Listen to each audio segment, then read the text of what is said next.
الله الرحمن والصلاة والسلام على نبينا محمد وعلى آله وأصحابه وسلم تسليما كثيرا. أما بعد، الأصل الرابع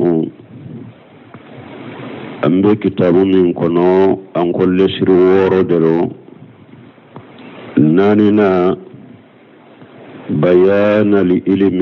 والعلماء والفقه والفقهاء. نلسرين بدوني أني دوني كبغوا بولود بانجي أني فامو بغوا، وبيان من تشبه بهم وليس منهم. أني كا مغبانجي مغمينيا يربون كونيغونيا ka yere ke doni ke bagaye ka yere ke famu bagaye kasoro atu ula. وقد بين الله هذا الأصل في أول سورة البقرة. أقول الأصل من فلنية ألا يبنغ سورة البقرة دامنا لا من قوله كتا ألك كملا يا بني إسرائيل أذكروا نعمتي التي أنعمت عليكم. ala ko bani salankaw aye miri katta sinne ala kan nema la nyen nema minke auka ila qawlihi kata ala ka kumama qabla dhikri ibrahim alayhi salam sana ka ibrahim ka kibar ya fo aye aya labanke tuni ya bani israila ko bani salankaw wa yajiduhu uduhan ma sarahat bihi sunnah. abin ninjidi jeyali la fana sunna yemmin bange fi haja al-kalam al-kathir li-bayyin al-wadihi li-ammi al-balidi. nin kuma nonu la kuma munun kacha u bangalendo u jelendo hari kalambalo yemunu hakili remandi. summa sara haja okofe ni labana akhrab al-ashyai alede fumbe gelemaye femmin gele yaram mugoka wa sara al-ilmu wal fiqhu huwa al-bidaw. Allah bana sisa doni ani famu ode kera bidiya ya mugo bolo wa dalalat ani filibantiya. Sheikh Muhammad bin Wahab ni wakatu chokote alefle aka wallahi lila leka kuma mancha alete kitabu bele ba wallahi ale hadama don makobe minna wakati midoro alebe kumodeka aka kuma ukasuru minni ko be miru la ko tasula ukaddu kosobe wabe kuma do fabe kuma be nyanama ya anka wakati indela sisa mana ni mugo ko doni nyuma sisa doni mimbe chinyani ngalombo nyogona o doni sugube mugo min bolo sisa mugo bolo eye bida mugo de fidi bantire abake ko de ira wa qiyaru ma indahum lubsul haqq bil batil. ako labsul haqq bil batil ako fe sugantile min be ulufe muni mugo ni doni nyuman kera doni nyuman tigi kera ulu bolo bida mugo de fidi bantiye ni sugantile de ulufe ka tiyani ngalo nyagambi. mana don ke baga min be se ka tiyani ngalo nyagambi ulu bolo de don ke baga ulu bolo ode famu baga ulu bolo ode ka kuma chogo kani me bi mugo don haqiqa de ba bolo ni alete so tiyani ngalo ka nyagambi nyona mugo bolo afamu lente akala lente bira mugo do filibantido ni mugo nyuma mugo juma don ke bay mugo juma mugo bolo sisa nim be se ka tiyani ngalo nyagambi. وصار العلم الذي فرضه الله تعالى على الخلق ومداه لا يتفوه به إلا جند أو مجنون. دوني لبنا أولو بولو سيسا دوني ni ala ya doni ke fardaye dan fonka ani ala yere doni min tanu o doni labana ulufe mugoshite kumani o doni suguye illa jinduqu aw majnun fo munafaqi ube fato وصار من أنكره الله بنا سيسا دون حقيقة مغمم بدون حقيقة ننكريا وعاده مغمم بدون حقيقة نكو وصنف في التحذير منه مغمم كتابه والله كمغب بغبغا دون حقيقة ما والنهي عنه هو الفقه العالم هو الفقيه العالم الله بنا سيسا دون حقيقة مغمم بون نكريا كدون حقيقة كو ككتابو دلا كمغب بغبغا كبدون حقيقة ما كمغب فتنيا كبواما o tigi de labana o de faamu bagay o de doni ke bagay mo bolo sisa tuma yi Cheikh Muhammad Mohabu yamatinu ken ni ni Cheikh Sal Fawzani ako haja aslun azim akon ni nyelle siribade huwa bayanul murad bil ilmi minye kala nyini ka banganye doni yere la nyini jumay doni yere haga jumay wa huwa anna al ilma huwa ilmu shar'i المبني على الكتاب وسنة رسول الله صلى الله عليه وسلم أباك كبانغاني ده كدوني يره حقيقة يدوني من الإسلام سريع دوني من ni abe Qur'ana ka ani ciden ka sunna doni min dilalen be Qur'ana ka ni ciden ka sunna doni min jolen be Qur'ana ka ni ciden ka sunna haja huwa li ilmun nafi ore toye ko doni nafama أما العلوم الدنيا من الهرف والشناعات والطب وغير ذلك من جنيا دوني بولولا بارو من ميتشوية والشناعات وبي إجني بارو والطب وبي دغتوريو وغير ذلك أنوننا نغنو هذا لا يطلق عليها العلم بدون قيد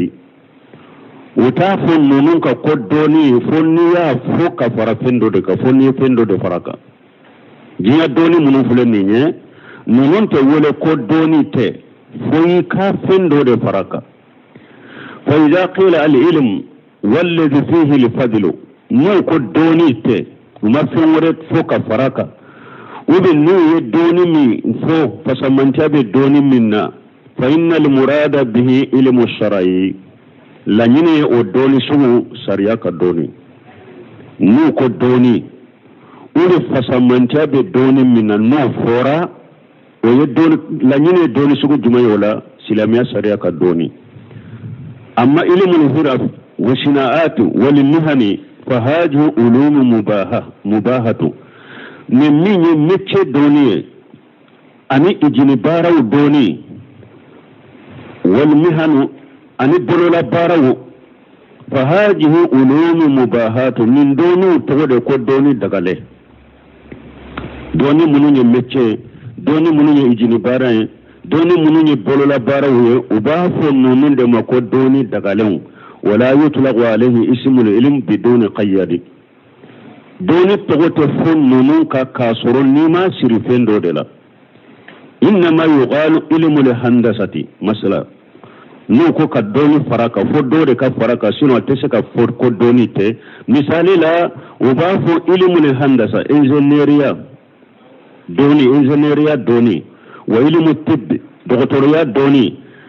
donc no ya fote dona jiya doni nunu be fote ne foy ka fo ka fendo de faraka ويجينا دوني لكن للأسف أكو كفر دمك أصبح لنا في عرف الناس الله بنا هذا مدون قال لا دل سيسا إذا قيل العلم نوكو دوني فإنه يراد به علم الحادث نوكو دوني نمغوكو دوني سيسا وكال نيني موني جينا دوني كرامونونا جينا دوني كرامونو ويقولون إذا سمعوا سيئا من القرآن ولبنا سنو يقرنا فندو قرنا يرد مسيسا هذا يشهد له علم الحديث وبافا قرنا فلك نيرو من فو هل سيسا كدوني قران نونو بسريا كنيرو قرنا كيرو من فلني سيسا كدوني قران ولبني سبتي وإذا جاء حديث قالوا هذا يشهد له العلم ني حديثا دونانا وبافا دوني بسريا كنيني mana jiya doni munun ba umbolo ube sera ken minyo ube nin shinshi sara al-ilmu alana yutlaq ala ilmi al-hirafi wa shina'ati wa tibbi wa ghayri zalika doni labana mugo bolo sisa minye mecce baraw ya mecce doni bolola baraw ani ijini baraw ani doktoriyaw baraw doni labana mugo bolo sisa kodo ya doni ma annahu qad yakunu jahala kasro obesaka ke jahila yere mana mugo do besaka ke abe mecce do abe bolla bara do me jahili do mugo besaka ke abe saka ijini bara la me jahili do mugo besaka ke atibbi furakeli o doni ba bolo me jahili do ya annahu qad yatarihi shay'un min al-qata'in kathiri parce que qata'u tsalman de besaka alesoro ya annahu majhudu basari parce que jiya doni munu fulenye hada made nyere jija doni de nonunye hada made nyere jija doni de nonunye khilaf al ilmu shar'i uni silamiya sharia doni yere kelenye uni silamiya sharia doni wota kelenye fa innahu min Allah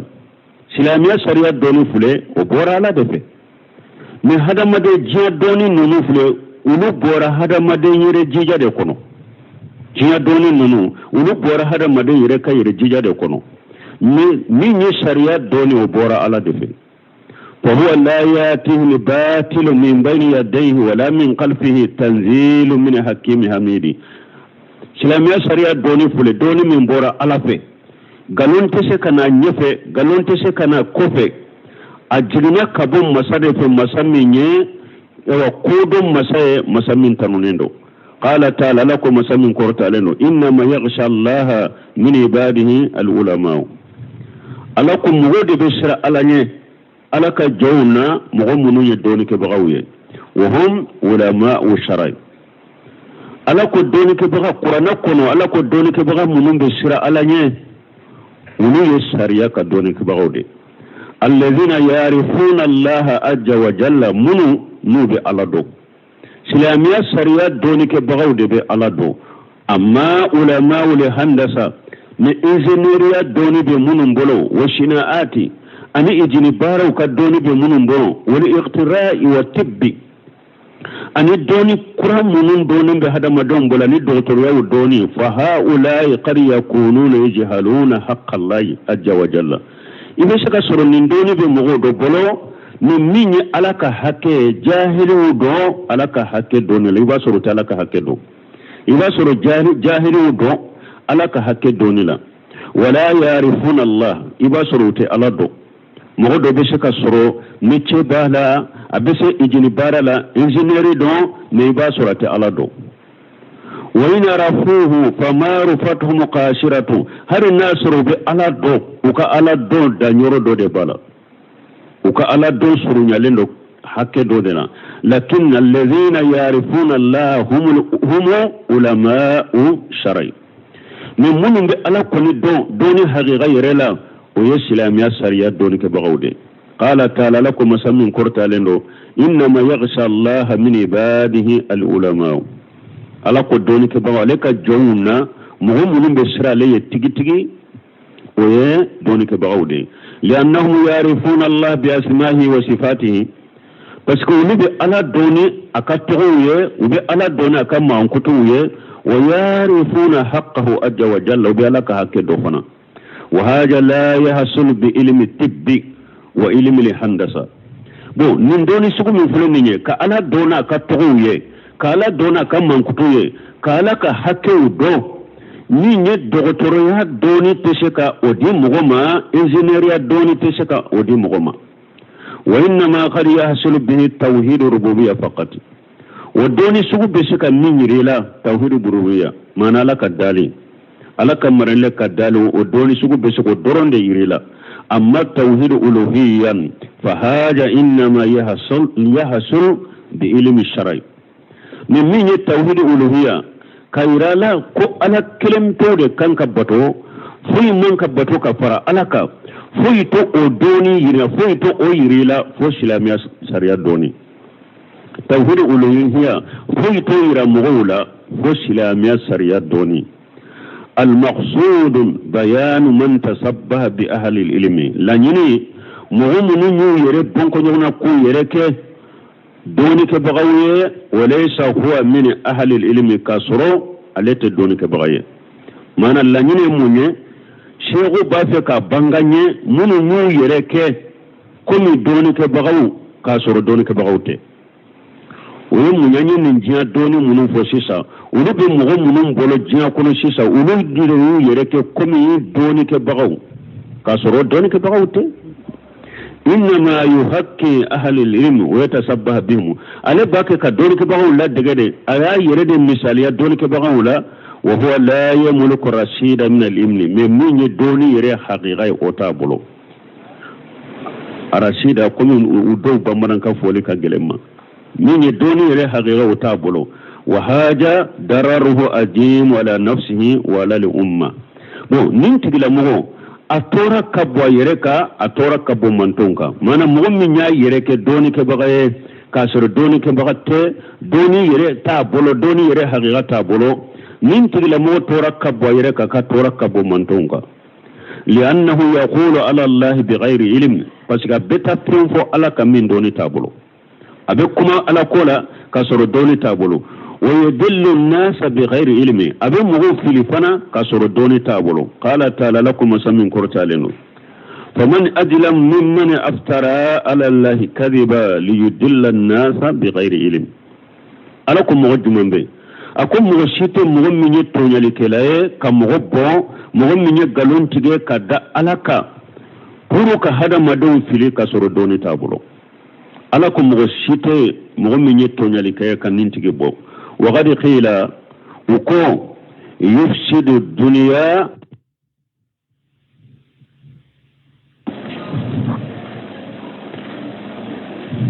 وقد قيل يفسد الدنيا أربعة وكو مغناني كولو بجياتيا كو فناني بجياتيا نصف الفقه فامو مانا فقه تلانشي فامو تلانشي بمغمين بولو ونصف النحوي أن النحو دوني تلانشي بمغمين بولو ونصف الطبيبي أن الدكتوريات دوني تلانشي بمغمين بولو ونصف متكلم أن أهل الكلام ودوني تلانشي بمغمين بولو متكلم هذا يفسد البلدان هذا يفسد البلدان نمبي دغو دي تشيا جومبي دغو تشيا نصف متكلم على بدغو تشيا وهذا يفسد اللسان نمبي نون تشيا جومبي نون تشيا نصف النحو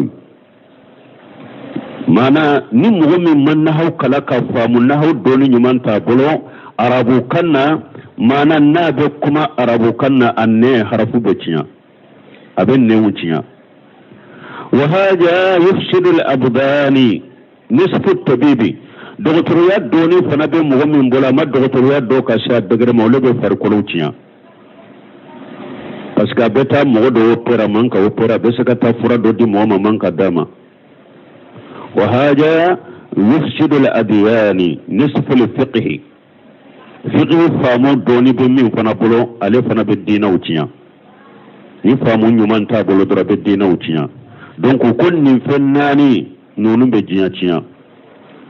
الله جل وعلا في سورة البقرة أنزل آيات كثيرة في بني إسرائيل لتذكره بنعمة الله عليهم على مسمين كبا قرطة لله سورة البقرة كنو على آيات شامن جيجي نابي بني سلام كو حقلي جيجا ينما من كوية وأمرهم باتباع محمد صلى الله عليه وسلم أيونيا مريفنا كو كتبو تشيدن صلى الله عليه وسلم الذي يعرفون نبوته ورسالته في كتبهم تشيدن مي محمد مي نوبا كان نبي يوم يدو وباكا تشيدن يدو وكا كتابو كنو وبصرت به أنبيائهم وكان نبي يوم يمغون نسون جاني تشيدن نالي فنايا بداها من قوله tumami ala tumbe bani surankaw hakili jigin neman nununa aya damina ala ya damina ka kuma la suratul baqara kono يا بني إسرائيل اذكروا نعمتي التي أنعمت عليكم وأوفوا بأهدي أوفي بأهدكم. آيات دامنا يورلا بني إسرائيل كانوا آيات تاسكا ميرني على النعمة منك أوي من نعمة منك أوكا أين كالله دو تيمي نعلا فن الله دو من تاوي مبا تيمي وختمها بقوله وآية على تارا داففنا نكما جمعي يا بني إسرائيل اذكروا نعمتي التي أنعمت عليكم واني فضلتكم على العالمين. أتارا آية دافنيني كو بني إسرائيل كو أي ميراكتا سنة على النعمة منك أوكا نيو فسمانتيا أكا وقت موكا واتقوا يوما أي سر الدنيا لا تجزي نفس عن نفس شيئا ولا يقبل منها عدل ولا تنفعها شفاعة. أي سر الدنيا دمي هذا مدين سيتسك فينيا إن يغنى هذا مدين ودو ni nyokuma bofe ni koy bode alama porika ikisi alata miniye odo surunya li domba ka surunya dite fenya iye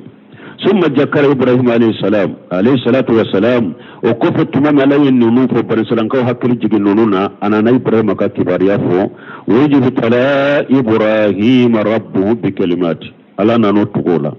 kullu hadhihi alayati ما بين الآية الأولى كل هذه الآيات آية منفلنية ما بين الآية الأولى والآية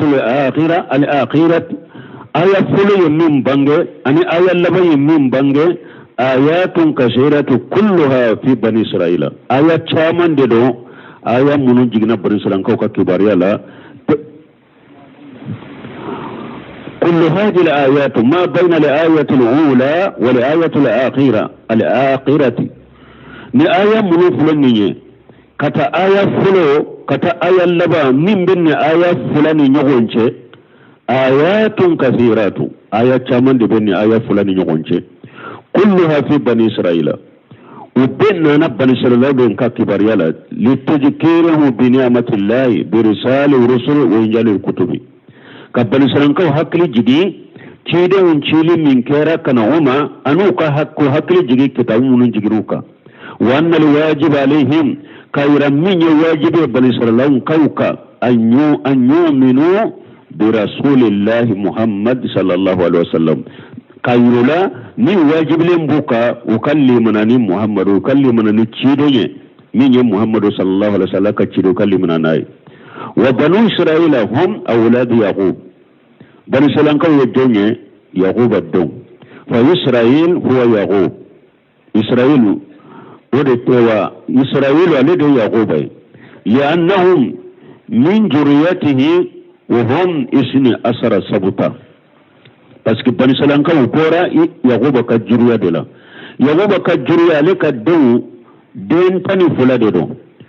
كل ابن من أبنائه صار له ذرية دين أكاد دين كم تنفلا الدين كلين كله أفننا دمنا جريا مغو دو جريا دو بورا عليلا وكل جرية يسمون السبت بني سلام كو كجريا وبافو لدي ما كو سبتي بمثابة القبائل في العربي أبيكم عربون نبافو قبيلة سبتي فنا sabuti bani sallankaula abikumi asibuti bani sallankaula abikumi niba fo arabula qabila qala ta'ala lakum samin qurtalan wa qatanahum isnatan asaratan asbata umama alako bani sallankaw ko alayu tige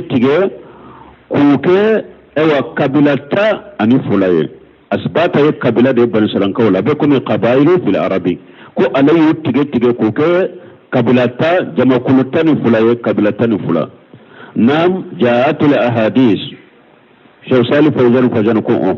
ako hadithuna na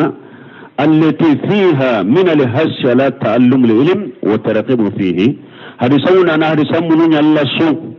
wanka doni kala kan kanu kata dolima wa bayanu ma huwa al-ilmu an-nafi' hadisa chaman de nana ka banganye donin nafama mundo ko banganye wa ma huwa al-ilmu alladhi la yanfa'u shay'un kathir hadisa chaman de nana ka banganye fana donin minnate chafin chaman nafanye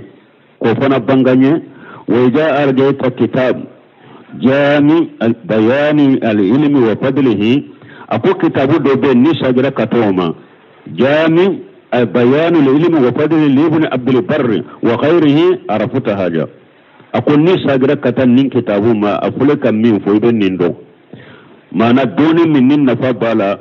ni wa hadisa yalla su katama kan kanu katama abo banganye doni min fana na nafaka doganka nin nafa chaman tala ambulo abo fana banganye nin kitabu ni sagira kataw fana may bo do akuno inshallah subhanaka allahumma rabbuna bihamdika ashhadu an la ilaha illa anta astaghfiruka wa atubu ilaik Allahir rahmanir rahim والصلاة والسلام على نبينا محمد وعلى آله وأصحابه وسلم تسليما كثيرا أما بعد الأصل الرابع أم كتاب من كنو أن كل شرور درو ناننا بيان العلم والعلماء والفقه والفقهاء نلسرين بدوني أني دوني كبغوا بولود بانجي أني فامو بغوا وبيان من تشبه بهم وليس منهم أني كا مغبانجي مغمينيا يربون كونيغونيا ka yereke doni ke bagaye ka yereke famu bagaye kasoro atu ula wa qad bayyana Allah haja li aslu fi awwal surati al-baqara akon lisli min fulaniye ala yo bange surati al-baqara damina la min qawlihi kata alaka kumala ya bani israila azkuru ni'matiya allati an'amtu alaykum ala ko bani salankaw ayem miri katasine ala kan nema la nyen nema minke auka ila qawlihi kata ala ka kumama qabla dhikri ibrahim alayhi salam sana ka ibrahim ka kibar ya fo ay aya laban ke tuni ya bani israila ko bani salankaw wa yajiduhu uduhan ma sarahat bihi sunnah abin ninjidi jeyali la fana sunna yemmin bange fi hajal kalam li kathir li bayyin al wadihi li ammi al balidi nin kuma nonu la kuma munun kacha u bangalendo u jelendo hari kalambalu yemunu hakili remandi summa sara haja وكفى نلبنا أقرب الأشياء الذي فهم جلماي فمن جل يرام غوكا وصار العلم والفقه هو البدو الله بنا سيسا دوني أني فامو أذكر بداية مغوبلو والدلالات أني فيلبانتيا شيخ محمد بن الوهاب نوغتو تشوغوتي ألفل أكا والله ليلا لك كما منشا ألتك كتاب بلبلبا والله ale hadama don makobini na wakati midoro alebe kumodeka aka kuma ukasuru menni ko be miro la ko tasula ukaddu kosobe wa be kuma do fa be kuma be nyana maya anka wakati ndela sisa mana ni mugo ko doni nyuma sisa doni mimbe chinyani ngalombo nyogona o doni sugube mugo min bolo sisa mogo bolo eye bida mogo de fidi bantire abake ko de ira wa qiyaru ma indahum lubsul haqq bil batil ako lubsul haqq bil batil ako fe sugantile mimbe ulufe muni mogo ni doni nyuman kera doni nyuman tigi kera ulu bolo bida mogo de fidi bantiye ni sugantile de ulufe ka ciyani ngalo nyagambi mana don ke baga min be se ka ciyani ngalo nyagambi ulu bolo de don ke baga ye ulu bolo o de famu baga ye ulu bolo o de ka kuma chogo kanyi me bi mogo doni haqiqa de ba bolo ni alete so ciyani ngalo ka nyagambi nyona mogo bolo afamu lente akala lente bira mogo do filibantido mais mogo ñuma yi mogo juma doni ko bay mogo juma mogo bolo sisa nim be se ka tiyan ngalon ñagambi وصار العلم الذي فرضه الله تعالى على الخلق ومدى